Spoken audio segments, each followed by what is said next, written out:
अस्सलाम वालेकुम, कैसे हैं आप सब। उम्मीद करती हूँ आप सब ठीक ठाक होंगे। आज हम करेंगे एक्सरसाइज 4C का क्वेश्चन नंबर 2 और जिस बुक से मैं करवाऊंगी वो है think new syllabus mathematics 8 addition book 2 D2। जो 8 एडिशन आया है मैं उस बुक से करवा रही हूँ और करवाने से पहले आपसे रिक्वेस्ट करूँगी कि मेरे चैनल को लाइक और सब्सक्राइब कर लीजिए। तो चलिए क्वेश्चन नंबर 2 को रीड करते हैं। क्वेश्चन नंबर 2 है factorise each of the following expressions fully. तो यहाँ पे भी हमें फैक्टराइज करना है। क्वेश्चन नंबर 1 में मैंने आपको बताया था जब भी 2 टर्म्स होती हैं तो हम उसमें कॉमन ले रहे होते हैं, और अगर 3 टर्म्स भी हो और उसमें भी अगर कोई कॉमन आ रहा हो तो सबसे पहले हम कॉमन लेंगे, जो भी फर्दर मेथड होगा हम वो अप्लाई करेंगे। तो यहाँ पे भी हमारे पास 2 टर्म्स गिवन है, हम इसमें भी कॉमन ही लेंगे। मैंने क्वेश्चन नंबर 1 में बहुत डिटेल से बताया था कि कॉमन जब हम लेंगे तो कॉमन हमारे पास साइन भी हो सकता है, कॉमन हमारे पास नंबर भी हो सकता है और कॉमन हमारे पास वेरिएबल भी हो सकता है। ठीक है, तो चलिए इसको करना स्टार्ट करते हैं। अच्छा जी, यहाँ पे मैंने पार्ट्स लिख लिए हैं, इतना कोई मुश्किल नहीं है, बहुत इजी है। अब यहाँ पे देखिए 4 है और यहाँ पे है 16। अब देखिए 4 के टेबल में 4 भी आता है, 4 के टेबल में 16 भी आता है। अच्छा 2 के टेबल में भी 4 आता है और 16 आता है, लेकिन मैंने आपको पहले भी बताया था जो बड़ा नंबर होता है हम उसको लेते हैं कॉमन। ठीक है, क्योंकि अगर हम 2 लेंगे ना तो दोबारा से हमें एक दफ़ा और कॉमन लेना पड़ेगा, तो हम डायरेक्टली हम बड़ा नंबर लेते हैं जिससे दोनों नंबर से डिवाइड हो रहे हो। तो यहाँ पे हम 4 कॉमन लेंगे, 4 कॉमन। अब यहाँ पे देखिए x है और यहाँ पे भी x है, लेकिन यहाँ पे x के ऊपर स्क्वायर है। x के ऊपर स्क्वायर का मतलब है कि x 2 टाइम है, यानी कि x मल्टीप्लाई x है, और यहाँ पे है x 1 टाइम। अगर मैं इसको थोड़ा सा आपको समझाने के लिए यहाँ पे लिख दूँ, x मल्टीप्लाई x है ये और यहाँ पे x है। ठीक है, तो अब यहाँ पे 2x है और यहाँ पे 1x है, तो हम x कॉमन ले सकते हैं। यहाँ पे हमने x कॉमन लिया। ठीक है, x कॉमन लिया, ब्रैकेट लगाएंगे। अब यहाँ पे 4 है, 4 1 जा 4।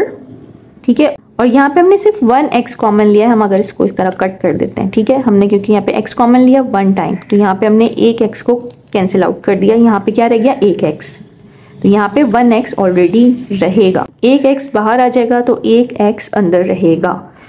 अब यहाँ पे प्लस 4 4 जा 16, x हम ऑलरेडी बाहर लिख चुके हैं, कॉमन ले चुके हैं, तो इसका मतलब है यहाँ पे और कुछ भी नहीं आएगा।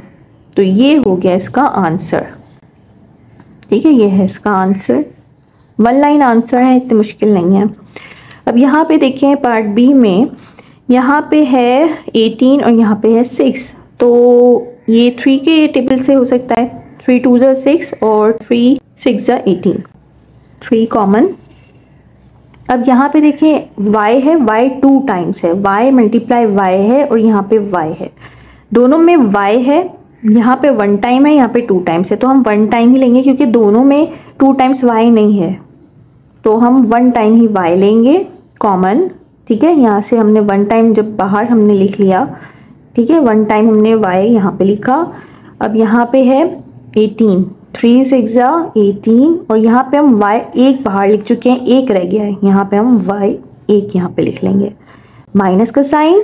3 2 जा 6, y ऑलरेडी हम बाहर लिख चुके हैं, तो बस यहाँ पे इसका आंसर हो जाएगा। ये हो गया इसका आंसर। ठीक है, पार्ट सी करते हैं। पार्ट सी में देखें, यहाँ पे 39 और यहाँ पे है 15, तो ये 3 के टेबल से हो सकता है। 3 1 जा 3, 3 3 जा 9 और 3 5 जा 15, तो 3 कॉमन। यहाँ पे हमने 3 कॉमन लिया। अब यहाँ पे x 1 टाइम है, यहाँ पे x 2 टाइम है, यहाँ पे x 1 टाइम है और यहाँ पे x 2 टाइम है, तो हम x कॉमन ले सकते हैं। यहाँ पे हम x कॉमन ले लेंगे।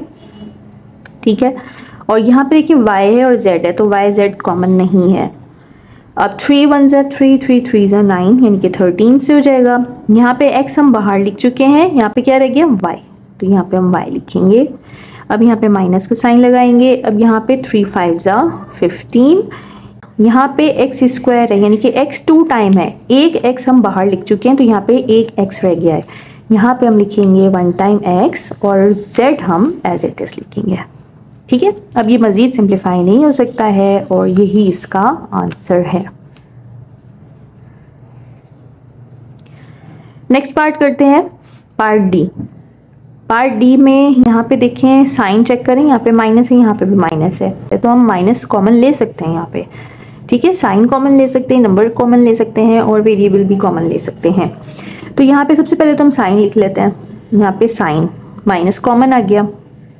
अब यहाँ पे 8 है और यहाँ पे 10 है, तो 2 के टेबल में 8 भी आता है और 2 के टेबल में 10 भी आता है, तो हम यहाँ पे 2 लिख लेते हैं, क्योंकि यहाँ पे 2 के टेबल में 8 भी आएगा और 2 के टेबल में 10 भी आएगा।